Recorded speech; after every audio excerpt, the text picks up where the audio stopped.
Assalamualaikum warahmatullahi wabarakatuh. Selamat pagi anak-anak. Bagaimana kabar kalian? Semoga semuanya dalam keadaan baik. Pada pagi hari ini saya akan memperkenalkan diri. Sebelumnya nama saya Ika Zakiatul Hima. Saya mengajar pelajaran seni budaya kelas 9A sampai 9G. Baik anak-anak, sebelum kita memulai pelajaran pada pagi hari ini, mari kita bersama-sama mengucapkan basmalah. Bismillahirrahmanirrahim. Pada pagi hari ini, pelajaran seni budaya di awal semester kita akan belajar seni lukis.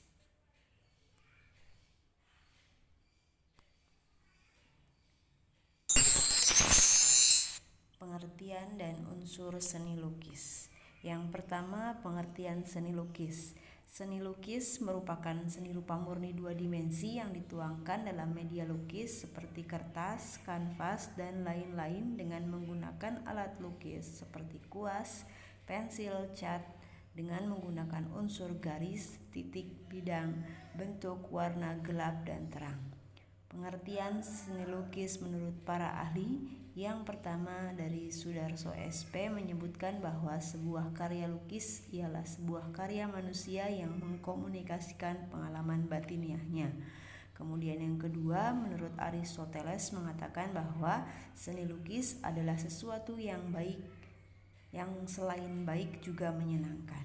Yang ketiga, Galeri Fascia Art Studio menyebutkan bahwa seni lukis adalah cabang ataupun bagian dari seni rupa yang mana wujud lukis tersebut adalah dwimatra atau dua dimensi. Jadi seni lukis ini adalah seni rupa yang masuk ke dalam dua dimensi, yaitu yang diaplikasikan kepada bidang datar. Kemudian yang kedua yaitu unsur seni lukis. Unsur seni lukis ada dua, yang pertama yaitu unsur visual dan kedua unsur non-visual. Unsur visual di sini yaitu termasuk titik, garis, bidang, ruang, warna, gelap, dan terang. Yang kedua unsur non-visual yaitu imajinasi, pengalaman, dan pandangan hidup. Jadi untuk unsur non-visual pasti setiap orang pasti berbeda-beda karena imajinasi, pengalaman, dan pandangan hidup itu setiap orang berbeda-beda. Selanjutnya ada aliran seni lukis.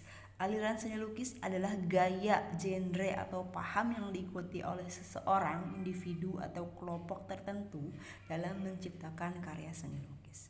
Ada 9 aliran seni lukis. Yang pertama yaitu romantisme. Ialah aliran yang menggambarkan suatu kenyataan yang melalui caranya yang dramatis dan memiliki suasana seperti mimpi. Jadi suatu kejadiannya digambarkan dengan lukisan tapi lebih didramatisir. Kemudian yang kedua naturalisme, yaitu aliran yang menggambarkan kembali alam semirip mungkin ya sesuai dengan referensi yang dilukisnya. Kemudian yang ketiga realisme, yaitu aliran yang menampilkan satu peristiwa, suasana, atau model tertentu dengan keadaan sehari-hari tanpa dibuat berlebihan. Kemudian yang keempat impresionisme, aliran ini berusaha memperlihatkan lukisan berdasarkan kenyataan alam murni berasal dari objek alam. Kemudian fauvisme, aliran ini memberikan kebebasan bagi seniman untuk berekspresi. Seniman diperbolehkan memberikan warna suka hati meskipun sangat kontras atau mencolok. Nah, pada fauvisme ini biasanya lukisannya menggunakan warna-warna yang mencolok atau terang. Kemudian ekspresionisme, aliran ini mengutamakan ekspresi seniman terhadap apa yang diingat, dilihat, dan dirasakannya. Kemudian kubisme, aliran ini pada prinsipnya menggambarkan bentuk objek melalui pendekatan bentuk-bentuk geometris. Tahu dong ya, geometris itu seperti apa yang dipelajari di pelajaran matematika. Kemudian dadaisme, aliran yang bermuatan kritik tajam atau pesan sosial. Dan yang terakhir surrealisme, aliran yang menghadirkan objek nyata dalam keadaan yang tidak mungkin terjadi atau seperti dalam mimpi, seperti manusia terbang atau kucing terbang, itu kan objeknya nyata tapi keadaannya tidak mungkin. Selanjutnya ada tujuan berkarya seni lukis. Tujuan berkarya seni lukis ada 6. Yang pertama tujuan religius yang berhubungan dengan agama, Tuhan dianggapnya ya, berarti udah jelas itu non muslim. Kemudian tujuan simbolis, memiliki tujuan menggambarkan atau menyimbolkan satu cita-cita kehidupan manusia, baik pribadi maupun kelompok. Kemudian tujuan magis, ya, dengan tujuan mendatangkan sihir atau magis. Kemudian tujuan estetis, pelukis membuat lukisan itu hanya demi keindahan semata. Kemudian tujuan komersil, pelukis biasanya membuat itu karena keinginan, memenuhi keinginan konsumen atau pembeli. Kemudian tujuan ekspresi, melukis untuk mengekspresikan perasaannya sendiri tanpa ada unsur lainnya. Kemudian yang keempat ada tema seni lukis. Tema adalah gagasan, ide atau pokok pikiran yang ada dalam sebuah karya seni. Yang pertama ada hubungan antara manusia dengan dirinya, yaitu biasanya dirinya sendiri yang dijadikan objek dalam berkarya seni. Kemudian hubungan antara manusia dengan manusia lainnya, hubungan antara manusia dengan alam sekitar, hubungan antara manusia dengan benda, kemudian hubungan antara manusia dengan aktivitasnya, dan yang terakhir hubungan antara manusia dengan alam hayat. Selanjutnya, alat dan bahan berkarya seni lukis. Ada di sini media dan bahan karya seni lukis itu ada termasuk dalam dua, yaitu bahan alami dan bahan sintetis. Dan kemudian alat berkarya seni lukisnya di situ ada kertas, pensil, tinta, pensil warna, krayon, pena, cat air atau cat minyak, kanvas, kuas, palet, easel, dan komputer. Selanjutnya ada jenis lukisan berdasarkan teknik dan bahan yang digunakan.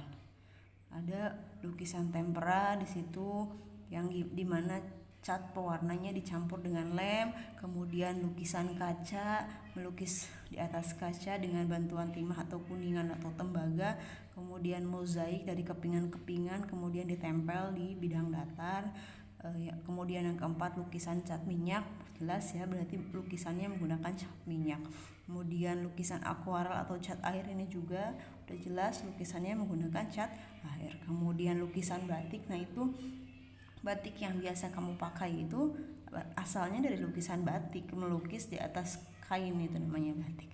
Kemudian lukisan akrilik. Selanjutnya prosedur berkarya seni lukis atau tata cara ketika kamu akan melukis. Yang pertama munculkan gagasan atau ide. Segala sesuatunya pasti harus ada idenya, harus ada gagasannya. Kemudian memilih bahan dan alat-alatnya. Setelah itu menentukan teknik yang akan digunakannya, baru membuat sketsa gambar atau gambar dasar dari sebuah lukisan. Kemudian menyempurnakan lukisan dengan sapuan warna-warna. Nah, untuk pembelajaran kali ini cukup sekian, bisa dibaca di LKS untuk lebih jelasnya. Selanjutnya ini ada tugas dari Ibu, silahkan dibaca. Terima kasih. Assalamualaikum warahmatullahi wabarakatuh.